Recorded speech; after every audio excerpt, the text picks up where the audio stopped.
afternoon, KPA authorities raided the town of Montrose, Colorado. Citizens have disappeared in alarming numbers. It's almost surreal.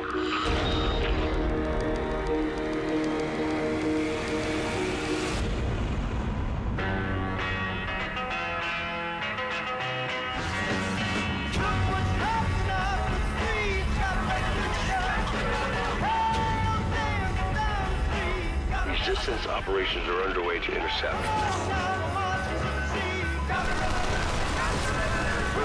Our soldiers need any and all resources we can provide to help them defeat the occupation.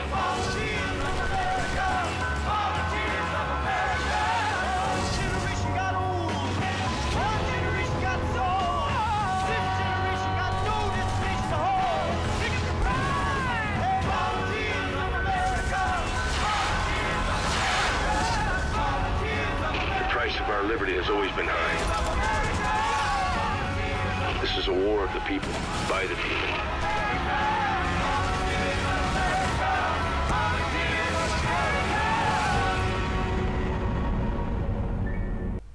Right. Now, Homefront is one of those games I was a bit kind of sketchy on. I mean, it looked kind of cool. I never really wanted to pre-order it. I kind of didn't read too much about it because it didn't really stand out. It didn't pop. Even the multiplayer for me originally didn't really stand out, but after playing it, going through it, and I must say, it's a good game. It's a solid game, but it's just not what I wanted out of the game. We'll go into the story first, which is possibly the weakest element. You play as a pilot who, in a Korean-occupied United States, alright? It's set in the future, the near-distant future, where gas has gone up, the war in Iraq's gone horrible, Korea's been unified because Kim Jong-il's dead, and they've decided to EMP the United States and invade.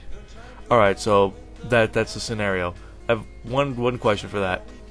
If Korea EMP'd the United States and invaded, why isn't any other country coming to help us? Well, regardless, we're not the most popular country in the world, but I really would think the United Nations would step in. Britain and France would probably have something to do with it. We'd have some sort of allies come to help us. There's just one little plot hole I found. Alright, so let's just live with it and move on. This game, I was playing through it. You start out very gritty. It starts out in a very dark atmosphere. That is the best thing about this game, at least in the very beginning of the game. You have this very dark and depressing atmosphere. You're loaded, in the beginning of the game, you're loaded onto a bus, you're driven, you see citizens being arrested, shot, you see mother and father getting killed in front of their kids. It's really depressing, and it makes you want to go like, fuck you, yeah, USA, USA! It's just a very patriotic, like, feeling kind of game in the beginning, which I thought was really kind of funny, just kind of playing through it. But something clicked in me after playing a bit through the game. I've played this game before. Stay with me on this one, because I may not be the only one feeling this, I may be the only one feeling this, but this is just my perspective. This game reminds me a hell of a lot like Half-Life 2. Alright, follow me. Aliens invade the United States or the country. Aliens, I'm not saying they're just interplanetary aliens. Just aliens like, it can be foreign, it can be interplanetary. They're still technically aliens to the soil. They invade.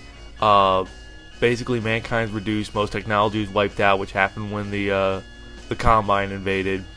The citizens are basically repressed, beaten up, killed. The government basically is disbanded. There's really no army. And then you have a hero that doesn't talk. You have a female lead that is inspiring and trying to be like a badass. And then you have a lot of like the beginning set pieces felt so much like Half-Life, especially one scene.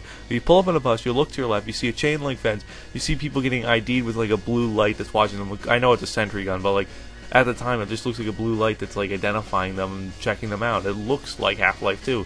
That's not necessarily a bad thing. I can tell they were drawing sources from that and other ideas from that, but honestly, It at least in the beginning, it felt very, like, they didn't try to, like, push enough of a unique story. While it's a more realistic scenario than Half-Life is, it still felt like the story wasn't that great, and that's the biggest problem in this game. The story is 7 chapters long. That may not seem that short to some people, but when I have games like BioShock, Dead Space 2, I mean, Christ, even some of the Call of Duties last longer than that. That's kind of pathetic. I mean, I beat the story in one sit. I just sat down, played it for 4 hours, beat the story, and was done. The story missions really, they're your standard. They're run through everything, kill the entire army. You got your stealth mission, you got your driving mission, you got your sit on the back of a gun and railgun shoot mission. There's nothing new or groundbreaking we've seen here. Though the best set piece is, I'm going to spoil it right now so everybody know, the Golden Gate Bridge fight at the end was fucking awesome. I thought that was cool. You use the Golden Gate Bridge as a battlefield. You ride it on a chopper like Call of Duty. I'm not saying it's, trust me, don't give me hate mail. Fuck you, Call of Duty. Yeah, you're just like IGN. You only praise Call of Duty. Trust me, I fucking hate Black Ops.